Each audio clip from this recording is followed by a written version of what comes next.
Has John Mayer gone and ditched the Dumbles, the Two Rocks, and the vintage Fender amplifiers in favor of a Fractal modeling system going forward? No, he has not. But with a lot of the hype and discussion I've seen online surrounding John's use of the Fractal FM9 live when he opened and performed with Ed Sheeran in Boston, you'd be forgiven to think that there is a bit more going on with this modeling system and John's rig going forward than there actually is. In today's video, we're going to be discussing John's use of the Fractal FM9 when he was with Ed Sheeran. Alright, I am a little bit behind on this because I've been away on vacation, but this is the very first thing I wanted to come back and discuss on the channel.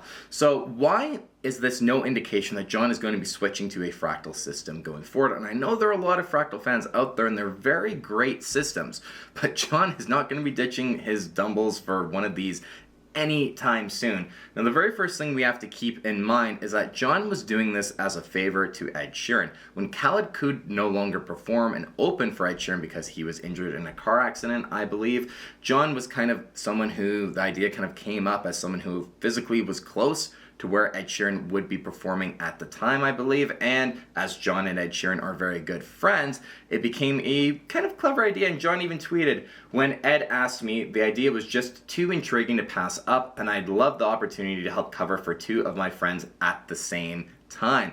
And right after he actually performed Thinking Out Loud on stage, he was straight on a plane and off to Boulder for 3 nights of music with Dead and Company. So a very cool kind of thing that happened with John, where he's performing with Dead and Company, opens and performs with Ed Sheeran quickly, then back immediately to preparing to play another show with Dead and Company. So because it was a very last minute thing, nothing that was premeditated weeks or months in advance, the rig that John would use had to be very simple and easy to load in and out that wouldn't complicate things too much but still sound great. Now, as John is touring with Dead & Company right now, the rig that he has the easiest access to is, of course, going to be what he's touring with Dead & Company for. And if you look at Ed Sheeran's stage and the way it's set up, primarily for Ed just to be by himself on that center stage from what I believe is what goes on as it kind of rotates around, John doesn't really have the space to put on a spaceship of a pedal board like he's using with Dead & Company, nor does he really have a good spot to put any amplifiers where, number one, he's going to be able to hear any stage volume of and throw kind of wedges up for that to kind of work in a system. Number two, the way the stage is set up as well, people are going to be behind the amplifiers and it's going to be just a weird dynamic. So I think that whole kind of aspect of the way Ed Sheeran's specific stage is designed, throwing on a physical amplifier just did not make much sense in terms of the stage setup. Number two is the fact that John was doing this as a favor to Ed Sheeran, and for him to be like, all right, I'll help you guys out, we need to logistically figure out how I'm going to get 2 amplifiers on stage, this massive pedal board, do this whole setup that you guys are not prepared to have done at all. It's just going to overly complicate the whole evening in terms of Ed's actual roadies and the guys who are actually running and helping to organize everything and do all the setup. It's just adding another wrench in the mix of having a different artist perform, number one, but then having a completely different setup needed. And John clearly was someone who was like, all right, let's just not overly complicate things. Let's not make anything harder than it needs to be in terms of me coming on stage and performing. Let's have a very minimalistic setup here. Something, again, as I mentioned, is still going to sound great, but might not be the thing you'd expect John to perform with due to the stage and just the nature of what he was doing. The Fractal FM9 was the perfect choice for John to use. Something that was super easy just to bring out on stage with a small pedal board, have that run, and then there's no big amplifiers that he needs to worry about, no actual mixing of the mics or anything like that with the stage, and the amplifiers and the speaker cabinets. Doesn't need to worry about where they're going to be, where they're facing as the stage kind of rotates around as well. How's he going to hear himself? Because he did in-ears during the performance as well. It just made completely the most sense to use something that they could throw on stage, hook up, immediately take down, and have it loaded up and ready to go back to John to Boulder, Colorado, where they went and performed their next shows with Dead & Company. Now, I'm not trying to discredit John's use of the Fractal system at all in this live context, because if it did not sound good, if John did not enjoy the sounds he was getting out of it, he wouldn't have used it. It would not have been something that was even considered to be used for this performance. They would have come up with some other solution. But because it sounds good, we know John's used the Fractal in the studio for Wild Blue even, it was just the easiest choice. Now, I touched on how the way the stage was set up, it also made just the easiest sense. Now, had Ed Sheeran's stage setup been more of a traditional concert setup where you have a big center stage and then it faces out towards the crowd, or if he even had a band on the stage with them, like drummers, other guitarists, bass players, whatever, I guarantee you we would have probably seen John's vintage Fender Vibroverb on the stage with him, because anytime John performed any sort of guest appearance, any small performance like with Bob Weir, Alexander 23, David Ryan Harris, and Scary Pockets, the Vibroverb is what he always brings out. Now, if he was going to be sticking with the Fractal going forward for those performances in the past, even, you would have probably have expected just to have him use a Fractal for those shows.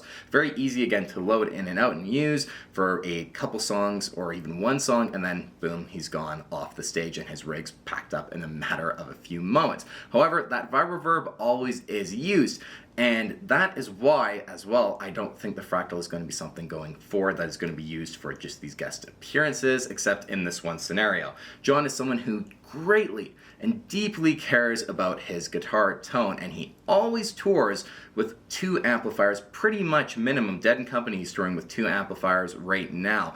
On his solo tour, where he might only perform one song on the electric guitar, and not even the full performance of Changing during that solo tour, he toured with a Vibroverb and a Dumble ODS, 2 amplifiers, when he needs it for one, half part of a song.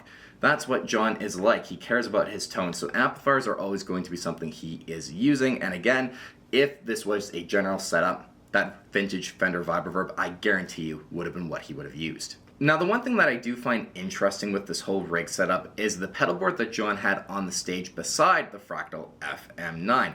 And it's essentially one of the 3 pedal boards that John was using on the solo tour. And essentially what you kind of expect John to have on a acoustic pedal board if he was ever to use one. It had a Boss TU3 on it, the Boss RC500 loop station.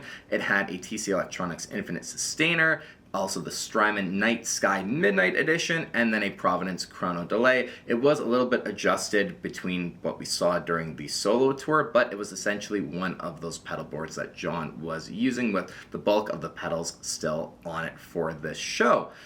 And I guess the whole point about bringing that up is that something John is also touring with Dead & Company, that he just has as maybe a practice tool? Maybe he's using the Fractal and this pedal board backstage as just something to practice with and mess around with, or even in the hotel room while he's just kind of hanging out.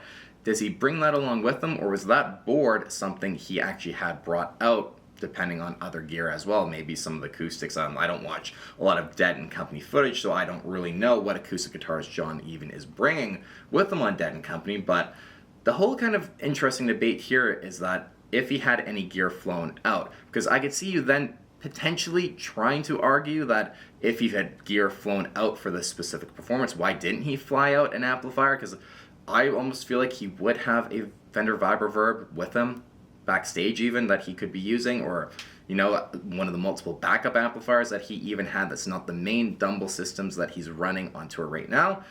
Who knows? But I really think that this is probably all gear that he had with him. Even the Silver Sky he was using is the main one he is using. That's kind of the alligator-inspired thing with the Alembic blaster system installed on it, and the weird string tree that sometimes is on the guitar, and the different finish as well, where you can actually really see the wood grain through that mock sand finish. He was using his main Silver Sky that he's using with Dead & Company. So I don't really think, to be honest, any of this gear was flown out specifically for the show, much less him flying out a Dumble steel string singer or anything like that. If you are a Fractal user or someone who is even just curious as to what kind of Mayer tones you can get out of one, John Cordy made an absolutely brilliant video discussing John using the FM9, and then he dives deep into trying to get a Mayer kind of tone and rig built into the system, and it sounds actually very good, as with everything that Cordy plays. That video will be linked in the description down below, and I highly suggest you guys go and check that one out as well, because he does a really great dive into Mayer tones with the Fractal FM9, which is really kind of cool to see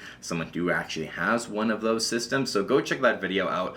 But I would not be rushing out and buying one if I were you, thinking that Mayer is going to be using one live. It's kind of the whole point of this video, just discussing a few reasons as to why, yes, this was very cool to see John using a Fractal live, because it does sound great, and it is just stupidly easy to set up and use for especially a performance like this.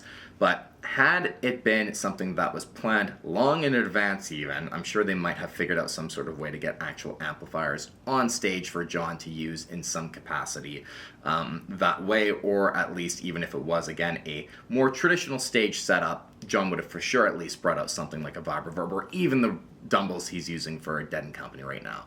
He would have figured something out to have a real amplifier on stage. I can pretty much guarantee you guys that. So let me know down in the comments below your guys' thoughts on John using the Fractal system. If you guys have a Fractal or have any experience with them, what you think of the tones you can get out of them. If you think someone like John even will eventually move to using a fractal system live. I really don't believe it at all. I don't think we'll ever see the day that he does a full transition away from those amplifiers. He's too deep into that sound now, and it's too integrated in his sound for him to switch to something like that, because in my opinion, they don't really sound quite the same, especially as a player, just the way it feels when you play those amplifiers versus those modeling systems. It's not the same thing.